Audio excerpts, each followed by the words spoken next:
So welcome to my trading room. Right here, we're getting into my charts, my trades, my what I spend most of my day doing is not looking at charts and stuff. I spend it here on certain programs, just analyzing certain movements in the charts.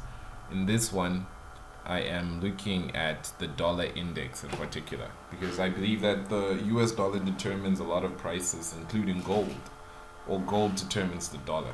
That's more accurate, I guess. So, here is the dollar index. All right.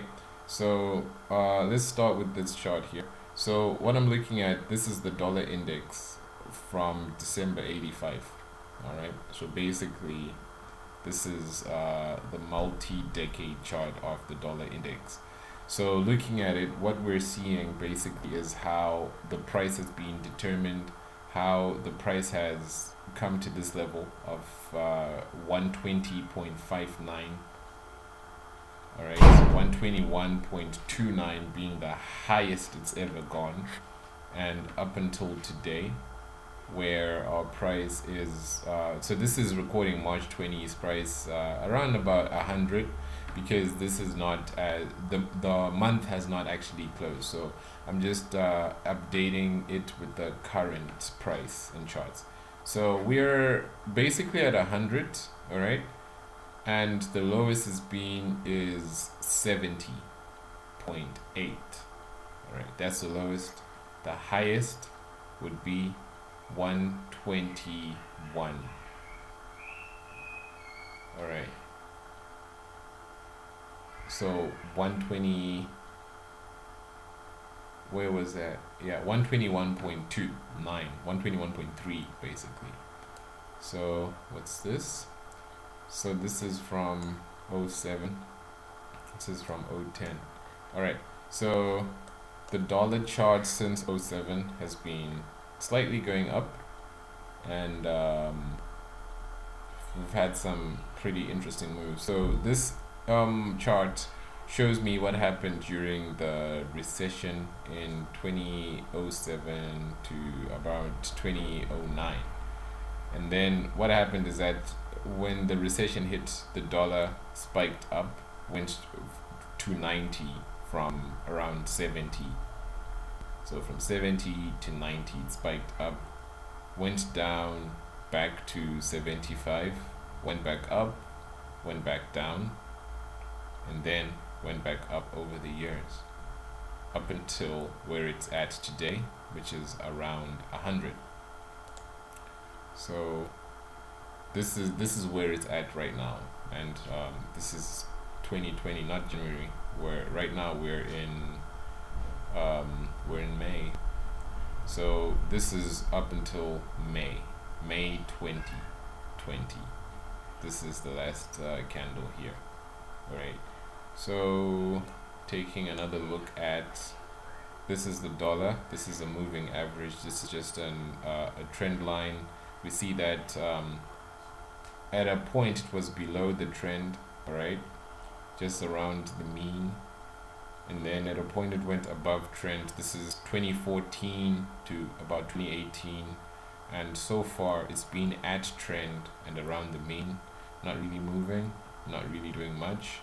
And we see that there's this huge candle of huge uncertainty on the weekly chart, and I'll let you tell us why it's like that. So this is another weekly chart, so this is just the same thing on a weekly level. So to just get a closer look on all of that uncertainty, see a spike high, a spike low, and all of that stuff. So the main issue here that I want us to go over is the relationship between GDP and the dollar. So here what I have is a monthly chart of the dollar, and that's in blue. In fact, I like to make the dollar green. It's just a visual cue for me when I look at these things. I just notice the dollar whenever I see that it's green. and GDP is in red. I don't care what color GDP is, but since I'm feeling all colorful, I'm just gonna make it black. Okay, that didn't work, did it? Alright, I'll try that again.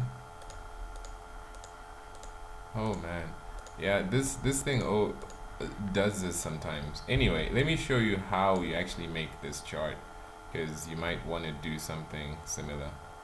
So what I do is I have a chart with the information, the date, opening, low, and stuff like that, and all of this information is the open, the high, the low, and the close, which is the price. And what you have to do, you highlight all of this information, right? And once it's highlighted, you go to insert, and then you go to other charts, and you can create a bar chart as long as your information is grafted correctly. Open, high, low, close. Oh, sorry, I went to the wrong one. So you can do a bar chart or a candlestick, and obviously this is a candlestick.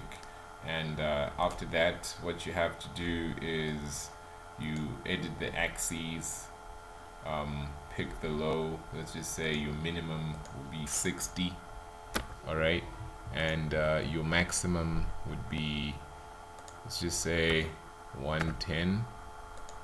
Okay, and I can just delete some of this stuff, right?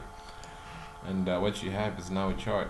So you can just go, or for you to get this information, you can go on alright, you can go on investing.com, go to the dollar chart, go to historical data, and you're gonna get this data.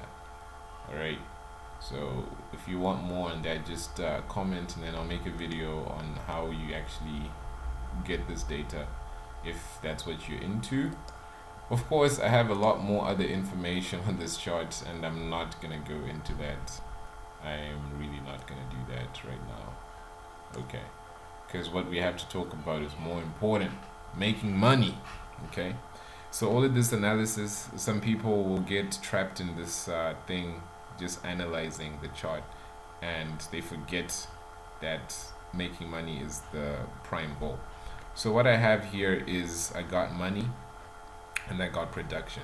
So I want to figure out the relationship between GDP, positive or negative, and the US dollar. So the GDP is the gross domestic product, and there are two types of GDP. Well, not two, there are actually many, but two main types, which is nominal and real GDP. So the nominal GDP is the aggregate amount of goods and services produced in an economy in a quarter or a year, whatever time period you're recording. And this does not account for inflation. So the nominal GDP is usually higher. But what I'm looking at here, and my data is here, the RGDP is the real GDP. Okay, this is the real GDP. And in this GDP, what I am looking at is the positive GDP and the negative GDP, and how it has affected the price in real time. So as we've gone over, this was the housing crisis, right, which had a GDP drop, and which caused the price to go higher. At the same time, it caused the price to go lower, then it went higher again, then it went lower, and then it started moving up constantly until the point where we're at, where we now have another 4.8% drop in GDP, real GDP in the economy, because of the great lockdown. And yeah, which is what it would be called. Nothing great about it, but yeah. But this is the drop that's being recorded, and so far the dollar is ranging. So what we're aiming to do is to predict the future based on what's happened in the past. Okay, so we've seen that in the past we have high GDP recordings with a weak dollar, and we've also had weak GDP recordings with an even weaker dollar. But this caused a pivot, right? This area, this whole era had positive GDP readings, and generally the dollar was reacting positively. And we have a drop, we also have a drop, we have a drop, we have a drop, and then we have a drop in the dollar's value, but still we have positive and strong GDP. And then we have a drop at the low. Okay, we have a drop, we have a rise, we have positive GDP generally, and a stronger dollar.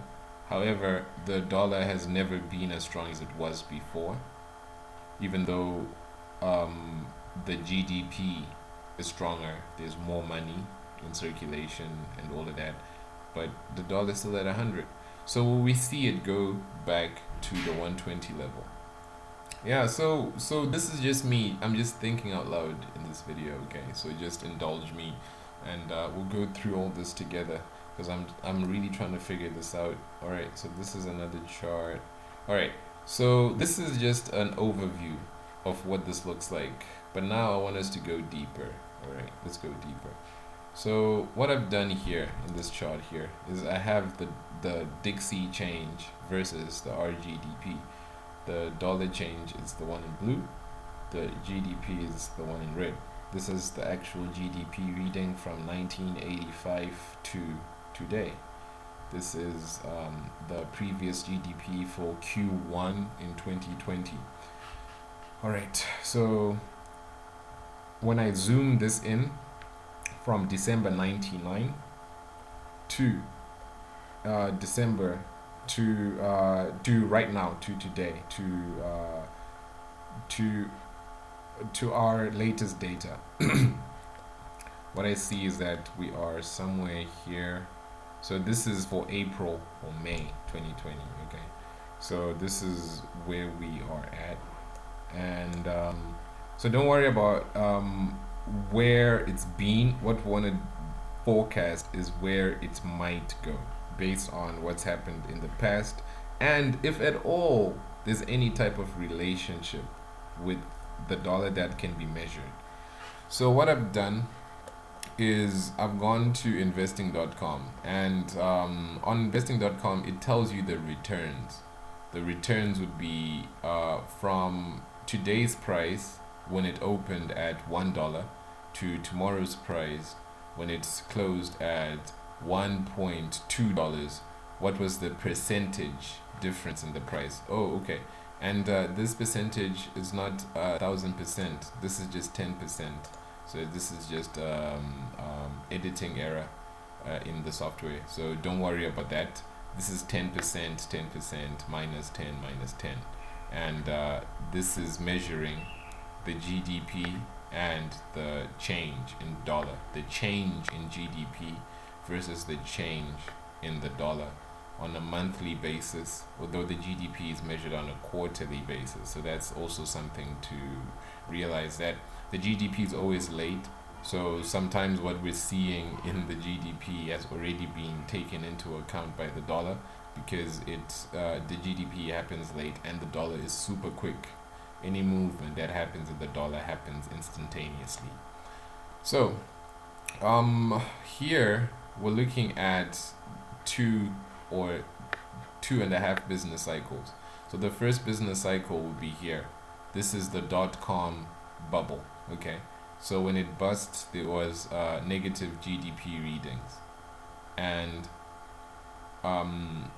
when there were negative GDP readings here in December 99. All right, let's see. I want to do this so that we can zoom into it.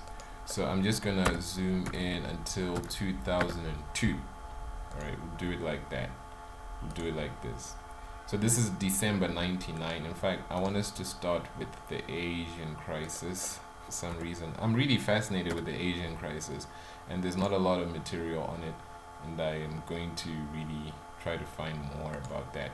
Anyhow, so what we have is 97, and basically we have a dollar that goes up and then it goes down, up and down, up and down, but steadily it seems like it is reaching a certain equilibrium.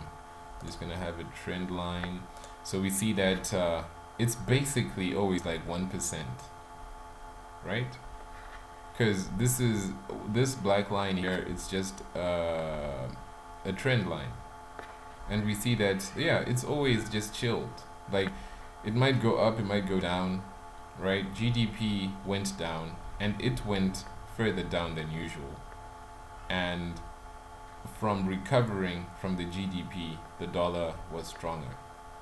All right, while it was stronger, it didn't get too strong, so they brought it back down.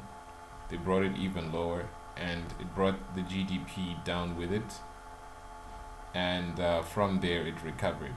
But steadily, it's always been at that like 1% change level in a positive way. And so let's zoom back into the second crisis and just see the relationship with the dollar and GDP. So now I'm gonna go to 2009 from let's just start from 2005. All right, it's just too, like, it's too zoomed in for my liking, so I'm gonna go to 2013. Okay, great. This looks like it has more information. All right, so 2005 GDP is positive, and the dollar is mostly weak. So a weak dollar means that there's more trade, which would encourage GDP growth in certain cases. So all of these, like, we can't look at this as the one isolated example that tells us everything we need to know, but we can just make certain guesses that, all right, this dollar was weak, basically was getting weaker, right?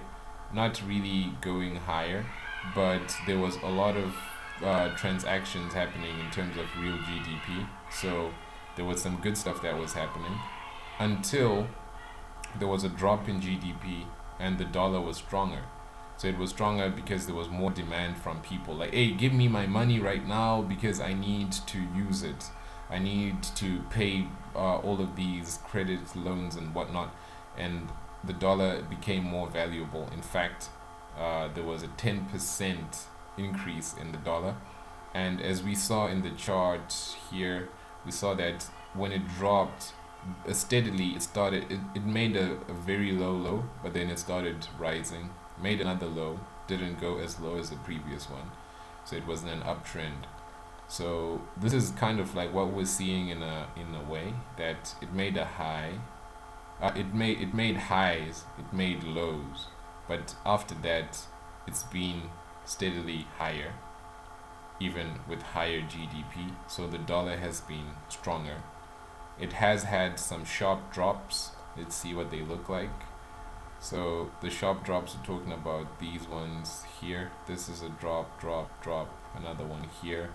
But basically, this is until 2013. So these are the drops. Drop here, drop here, and another one here. But basically, price has been going up since then. All right, so let's take a wider look. Let's look at up until 2018 and see what we learned from that. So this is the crisis. The dollar, all right, the GDP is high, right? The dollar is going up and down, but as we can see from the chart, up until 2018, it's been going higher, all right? It's also been dropping, but it's been ranging around 4%, which, so let's compare it to the recent past. I'm just gonna go to 2000. All right, so there were sharper drops, so the dollar was less powerful back then, right? So this is 2000 years. So you can see the sharper drops, like around 2000. These are the sharp drops, and then it was way less powerful, right? Although it was going down, there was still a few positive readings. but most of the readings are here. Like there's a lot of blue at the bottom. The most dollar appreciation was during the crisis, but that was short-lived when people realized that, oh, we're just inflating it more. So there was a sharp drop, and it's been basically dropping, but there has been some appreciation. So right now we have a dollar, right, that is basically ranging in the middle. All right, so this is up until 2018. So finally, let's just look at 2020, and I'm just gonna give it some more room. All right, did something wrong. No, I just want it to go to at least another month. All right, so that it's not crowding some of the data in the chart like that. Okay, so this is where we find ourselves, that the dollar is pretty much low, right? GDP has recently dropped. The dollar is still a bit higher, so maybe there will be another spike in the dollar and another depreciation in the dollar. Like there was another spike in the dollar in 2000 and another depreciation in the dollar after that spike.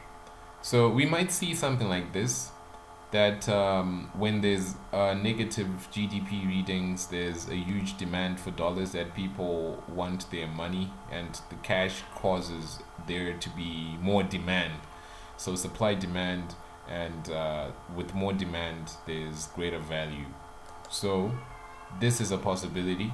All right, let me just look at the wider screen. So basically over the years the dollar has been dropping. There's like a whole lot of blue readings here, and then when we look at the chart we see that, all right, fine, it has been dropping, but it's basically been coasting between 120 and 80, more or less.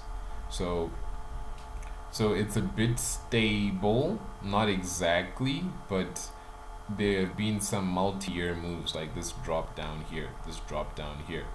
But it's not only seen as a negative reading, it's seen as negatives and positives from month to month, but in aggregate it's a downtrend. So this is just about us identifying the trend in the market through the changes, the real changes, because this is basically the pip value. So when this spike happened, there were a lot of pips, or a lot of percentage or basis points that moved the market. So we're looking for this type of movement in terms of capturing pips. So here we're seeing that there might not be a lot of movement, but what's happening right now is that the movement is below average, basically, and it can be improved. All right, give me a second. I want to find something for you. All right, so what I've got here is I've just grabbed this other document which has the euro dollar chart, and I just want to show you something. So this is 2003 up until the financial crisis over here. All right, fine. First of all, this is a daily chart, okay, daily chart, and it has from 2000. It has information data from 2003 up until very recently. And all right, let me make sure. So up until April 13th. So we're in May, so you know, just take that in consideration. But then it's it's pretty updated for the purpose that I want to show you. So what we're looking at here,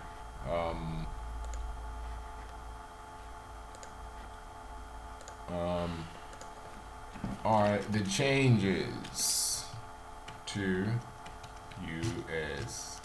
No, it's the euro dollar, not the actual dollar. Okay, so the changes to the euro dollar. So what's happening on a daily level? This is the volatility that we're seeing each day, and this is the volatility that we're seeing each day in the euro dollar. And what we see is that there was a lot of changes, a lot of transactions that happened in the time of the recession. This is in 2007 to about 2009, and then it went down in 2010. But after that, the market has been mute until very recently here, where there are a lot of transactions happening right now. So this is what it looks like right now. This is 2013. So the average was like zero change. So the market was trending. All right. It was all right. I'll go back to this one. The market was trending in terms of this chart here, but then there was very little change. So you can see that the price barely moved, although it was going down. This is in 20. All right, this is 2013. So let's see, 2013 we were around here. So we had a drop. So this drop. All right, so let's look at this chart from 2013. So when we look at this chart, this is 2012, this is 2013. So what we're looking at is the daily movement in price. Okay, so this is basically 2013. So what we're looking at here, this is the chart difference. So column G is the change. All right, so column G is the change in price. So there was zero changes in price, zero changes in price, zero changes in price. All right, although we see that it is minus 0.02.